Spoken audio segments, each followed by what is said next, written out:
প্রশ্ন, বিশ্বব্যাপী জলবায়ু পরিবর্তন সুন্দরবনের ওপর কীরূপ প্রভাব ফেলেছে তা ব্যাখ্যা করো। ভেরি ইম্পর্টেন্ট কোশ্চেন 2026 সালের জন্য। এই প্রশ্নটি নেওয়া হয়েছে দশম শ্রেণীর ভূগোল বিষয়ের যে প্রথম অধ্যায়টি রয়েছে বহির্জাত প্রক্রিয়া ও সংশ্লিষ্ট ভূমিরূপ, এই অধ্যায় থেকে। তোমাদের সুবিধার্থে জানিয়ে রাখি, এবারের অর্থাৎ 2026 সালের মাধ্যমিকের প্রশ্ন যদি একটু ঘুরিয়ে করে ভূগোল বিষয়ে, তাহলে এই প্রশ্নটি আসার সম্ভাবনা খুবই প্রবল। চলো শুরু করা যাক। উত্তর, পৃথিবীর কোনো অঞ্চলের গড় জলবায়ুতে পরিবেশগত ও মনুষ্য সৃষ্ট কারণে সুস্পষ্ট ও দীর্ঘমেয়াদী পরিবর্তন ঘটলে তাকে জলবায়ু পরিবর্তন বলে। এই জলবায়ু পরিবর্তন বর্তমানে জনসংখ্যা বৃদ্ধি, ব্যাপক হারে অরণ্য বিনাশ, দ্রুত নগরায়ন, শিল্পায়ন ইত্যাদি কারণে হয়ে থাকে। পৃথিবীব্যাপী জলবায়ু পরিবর্তন সুন্দরবনকে বিভিন্নভাবে প্রভাবিত করে। এর প্রভাবগুলি হলো, 1 নম্বর দিয়ে তোমরা পয়েন্ট করবে সমুদ্র তলের উচ্চতা বৃদ্ধি। আইপিপিসি এবং ইউনেস্কো এর মতে 21 শতকের শেষ ভাগের মধ্যে সমুদ্র তলের উচ্চতা বিশ্ব উষ্ণায়নের কারণে প্রায় 18 ইঞ্চি বেড়ে যাবে, যা সুন্দরবনের 75% ম্যানগ্রোভ অরণ্যকে ধ্বংস করে দিতে সক্ষম। এই মতামতের প্রমাণস্বরূপ দেখা গেছে যে ইতিমধ্যে লোহাচড়া, নিউমুর এই দুটি দ্বীপ প্রায় সম্পূর্ণই সমুদ্র গর্ভে তলিয়ে গেছে এবং ঘোড়ামারা দ্বীপ এর অর্ধেক অংশ সমুদ্রের তলদেশে চলে গেছে। 2 নম্বর পয়েন্ট, সমুদ্র জলের উষ্ণতা বৃদ্ধি।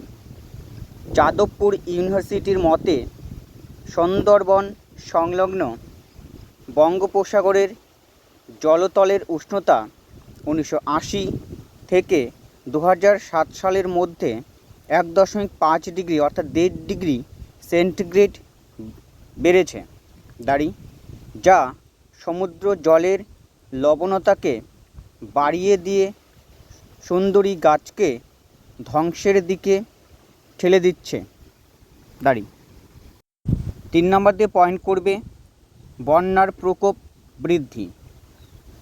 জলতলের উচ্চতা বেড়ে যাওয়ায় নদী বাঁধ ভেঙে বন্যার প্রকোপ বাড়ছে।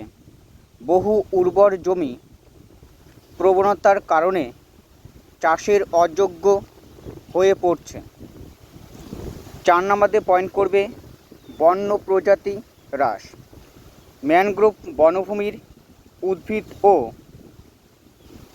প্রাণীর প্রজাতির অস্তিত্বের সমস্যা দেখা যাচ্ছে। সুন্দরবন অঞ্চলের অন্যতম প্রধান উদ্ভিদ সুন্দরী, এটা ইনভার্টেড কমাতে রাখবে, প্রায় 40% হারে হ্রাস পেয়েছে। এর ফলে রয়্যাল বেঙ্গল টাইগার, কুমির সহ অন্যান্য বন্য জীবজন্তুদের অবস্থা বিপদ সংকুল। তারপরে 5 নম্বর দিয়ে পয়েন্ট করবে জলস্তরে লবণতা বৃদ্ধি ও কৃষিতে প্রভাব। সুন্দরবন অঞ্চলের নদীতে লবণতা বৃদ্ধি ও সামুদ্রিক জলের সালফেটের উপস্থিতির জন্য স্বাদু জলের বা মিষ্টি জলের প্রবাহ কমে গেছে। যা ম্যানগ্রোভ উদ্ভিদের বৃদ্ধিতে বাধার সৃষ্টি করছে। এছাড়াও মাটিতে লবণতা বৃদ্ধি, জোয়ারের জল কৃষিজমিতে প্রবেশ ও ঘূর্ণবাতের কারণে সুন্দরবন অঞ্চলে কৃষিকাজ ব্যাহত হচ্ছে ও পানীয় জলের ঘাটতি দেখা যাচ্ছে।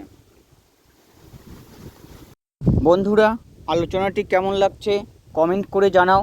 যদি আলোচনাটি ভালো লাগে তাহলে তোমাদের প্রিয় চ্যানেল এবিসিডি স্টাডি চ্যানেলটি সাবস্ক্রাইব করো। ধন্যবাদ। 6 নম্বর দিয়ে তোমরা পয়েন্ট করবে বনভূমি হ্রাস। সুন্দরবন অঞ্চলে অনবরত বৃক্ষচ্ছেদন ও ভূমি পুনরুদ্ধার চলছে।